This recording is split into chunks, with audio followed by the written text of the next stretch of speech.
सत्य घटनाओं पर आधारित साइकोलॉजिकल क्राइम कहानी खूनी रात एपिसोड 4। बेटा, आपको बहुत ही लेट हो गया आज। उस बुजुर्ग बटलर ने खाने से भरी प्लेट टेबल पर रखते हुए बोला। श्वेता नींद से अब जाग गई थी। रात के 7 बज चुके थे और श्वेता दिन भर से सो रही थी।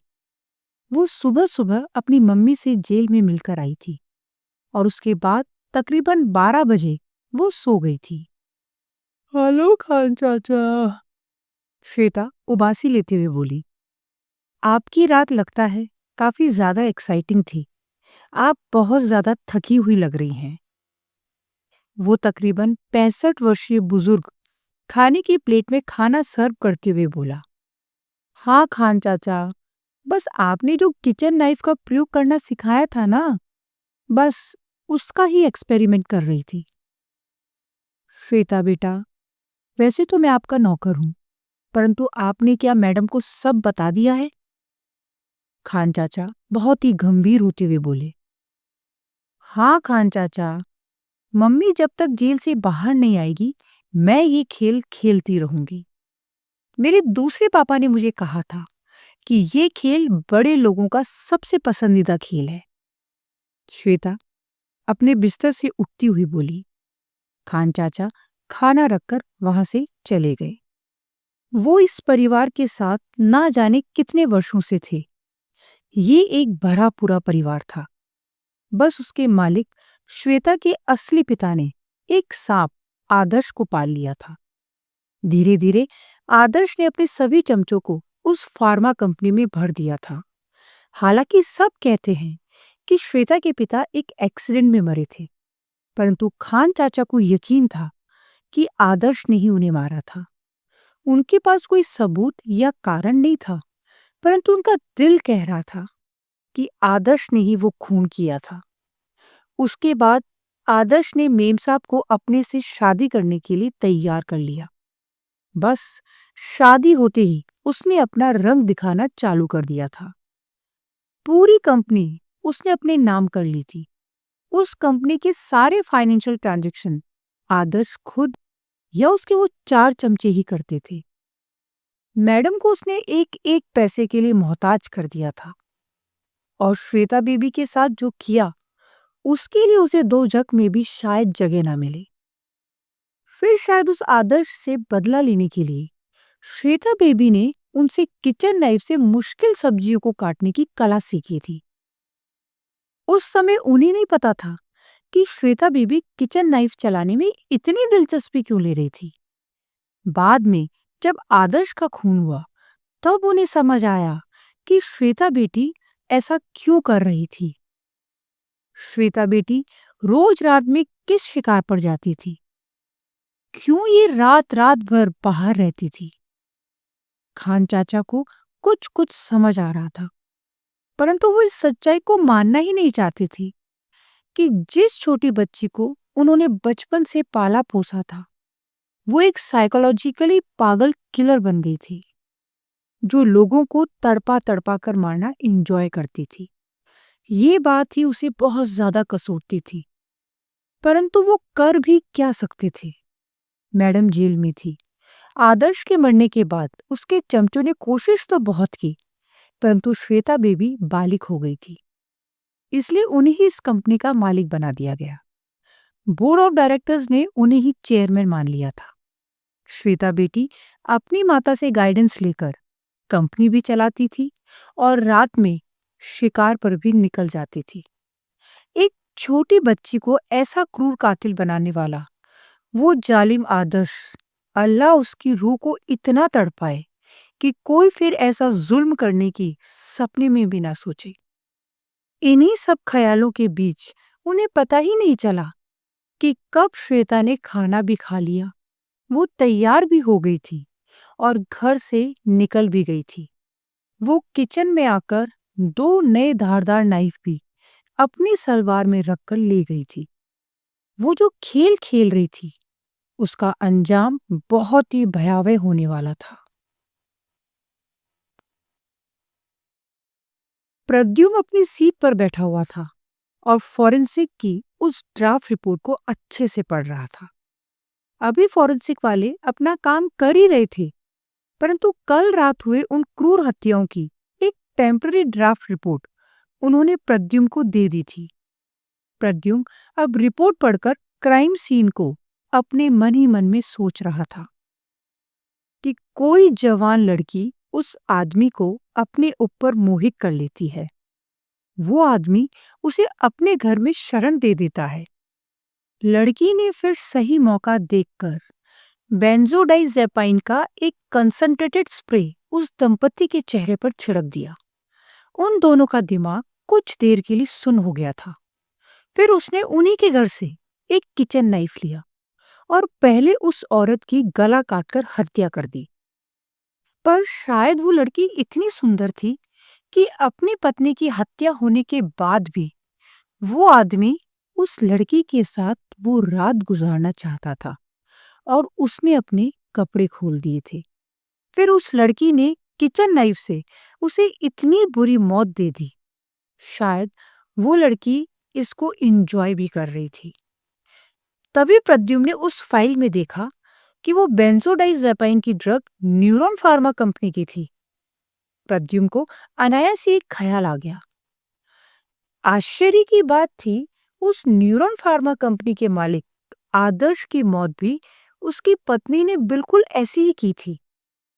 पहले उसे बेंजोडाइजेपाइन की ड्रग दी गई, फिर किचन नाइफ से जगह जगह पर काट दिया गया था।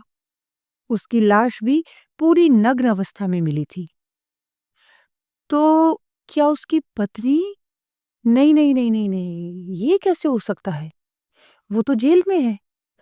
हालांकि उसकी पत्नी ने कभी कोई कारण नहीं बताया कि उसने अपने दूसरे पति को इतनी विभत्स मौत क्यों दी थी।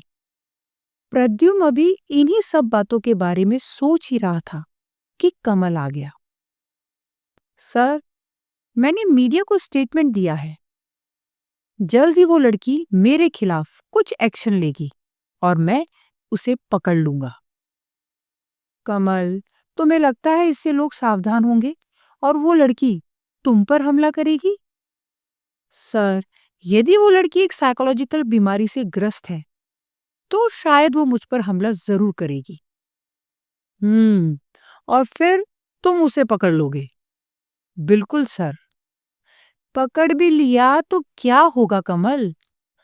मैं कुछ समझा नहीं सर। तुमने सेक्शन 84 आईपीसी नहीं पढ़ा? सर, वो कोर्ट का काम है। कोर्ट यदि उस लड़की को पागल मानता है और सेक्शन 84 आईपीसी में कत्ल का दोषी नहीं मानता, तो भी क्या हुआ सर? उसे इलाज के लिए तो भेज देगा और फिर इलाज के बाद यदि वो कातिल ठीक हो जाता है तो भी हमारा काम तो पूरा हुआ ना सर। प्रद्युम्न कुछ पल सोच में पड़ गया। तुम ठीक कह रहे हो। वैसे मुझे एक और क्लू मिला है। क्या सर? पर कमल, अभी वो इतना कच्चा है कि मैं तुम्हें बताना नहीं चाहता। मुझे थोड़ा इसे और परखने दो, फिर बताता हूँ। उसे अभी न्यूरॉन फार्मा कंपनी वाली बात कमल को बताना ठीक नहीं लगा, क्योंकि ये एक महज इत्तेफाक भी हो सकता था। कोई बात नहीं सर, जब आप चाहें तब बता देना। अब रात हो चुकी है और मैं उम्मीद करता हूँ वो पागल लड़की शायद मुझे ढूंढती हुई आ जाए। क्यों? तुमने अपनी पूरी आइटिनरी उसको बता दी क्या? हाँ सर, मैंने मीडिया में जो स्टेटमेंट दिया है उसमें उसे खुला चैलेंज दिया है। मैंने ये भी कह दिया है कि वैसे तो मैं पुलिस क्वार्टर्स में रहता हूँ, परंतु अगले पूरे हफ्ते मैं अपने एक दोस्त के घर न्यू कॉलोनी में रहूंगा। वो वैसे भी उस इलाके से पूरी तरह से वाकिफ है सर। तुमने तो सर पर कफन बांध लिया है कमल। हाँ हाँ हाँ, हाँ सर, वो कातिल मिल जाए तो और क्या चाहिए। ठीक है कमल, पर सावधान रहना। जरूर सर। अरे हाँ कमल, वो दंपति करुण शर्मा और उसकी पत्नी अलका के बारे में उनके घर वालों को खबर कर दी थी? हाँ सर, उनकी कोई औलाद नहीं थी। उनके बाकी घर वाले गांव में हैं, उनको खबर पहुंच गई है। करुण न्यूरॉन फार्मा में काम करता था और अलका हाउसवाइफ थी। क्या? न्यूरॉन फार्मा में? प्रद्युम्न अनायास ही बोल उठा। हाँ सर। क्यों? क्या हुआ? नहीं, बस ऐसे ही कुछ। प्रद्युम्न कुछ बोलने वाला था कि कमल ने उसकी बात बीच में काट दी। सर, मैं आपका क्लू समझ गया हूं। क्या समझ गए तुम? आपको ये लग रहा है कि न्यूरॉन फार्मा के मालिक आदर्श की मौत भी एग्जैक्टली उसी तरीके से हुई थी जैसी करुण शर्मा की हुई। उसकी नग्न लाश को भी किचन नाइफ से बुरी तरह बेधा गया था। हाँ कमल, मुझे पता है कि उसकी पत्नी ने तुरंत ही पुलिस को सरेंडर भी कर दिया था। सर, वो अभी तक जेल में ही है, बेल पर भी बाहर नहीं आई है, और ना ही वह ऐसी पागल है कि रास्ते चलते लोगों का कत्ल करेगी। उसने अपने पति का खून क्यों किया, ये अभी तक एक पहेली है। परंतु ये कहना कि वो ही ये खून कर रही है, सर, ये कुछ थोड़ा ज्यादा हो गया। हाँ ठीक है कमल, बस अनायास ही ऐसा सोच लिया। मैंने कहा था ना, मेरा क्लू कच्चा है। कोई बात नहीं सर। कमल ने प्रद्युम्न को सैल्यूट मारा और उसके कैबिन से चला गया। वैसे भी अब धीरे धीरे रात होने लगी थी। प्रद्युम्न सोच में पड़ गया था कि आखिर इतना ज्यादा संयोग कैसे हो सकता था। आदर्श की हत्या और करुण शर्मा की हत्या एकदम हूबहू, और यदि रमेश की लाश को देखें तो भी सिवाय उस ड्रग बेंजोडाइजेपाइन के प्रयोग के अलावा सब कुछ वैसा ही था। ऐसा क्यों? ये करुण शर्मा भी न्यूरॉन फार्मा में काम करता था। प्रद्युम्न अचानक से फिर रमेश की फाइल देखने लग गया। उसके आश्चर्य की सीमा ही नहीं रही जब उसने देखा कि रमेश भी न्यूरॉन फार्मा में काम करता था। ये सब क्या माजरा था? इसका मतलब कातिल न सिर्फ मिडिल क्लास पुरुषों को मार रही थी, परंतु उन लोगों को मार रही थी जिनका कनेक्शन न्यूरॉन फार्मा से था। इसका मतलब ये कातिल पहले इन लोगों की जानकारी न्यूरॉन फार्मा के सिस्टम से निकालती है। वो कहाँ रहते हैं, क्या करते हैं इत्यादि, और फिर उन्हें अपने हुस्न के जाल में फंसाकर उनका कत्ल कर देती है। परंतु उसे न्यूरॉन फार्मा की डिटेल्स कहाँ से मिलती है? यदि वो पागल साइको किलर पुरुषों को मारना ही चाहती थी, तो वो न्यूरॉन फार्मा के एम्प्लॉयज को ही क्यों मार रही थी? इसका मतलब कहीं आदर्श की कातिल ही तो इन सब की कातिल नहीं थी। आदर्श की कातिल उसकी पत्नी नहीं थी। उसने ये इल्जाम अपने सर पर ले लिया था, परंतु वो किसे बचाना चाह रही थी? प्रद्युम्न की तीव्र निगाहों ने कुछ ऐसा ढूंढ लिया था जो उसे कातिल तक पहुंचा ही देगा। कमल भी अपने तरीके से कोशिश कर रहा था। इन दोनों में से कौन असली कातिल तक पहुंचता है, ये तो समय ही बता पाएगा।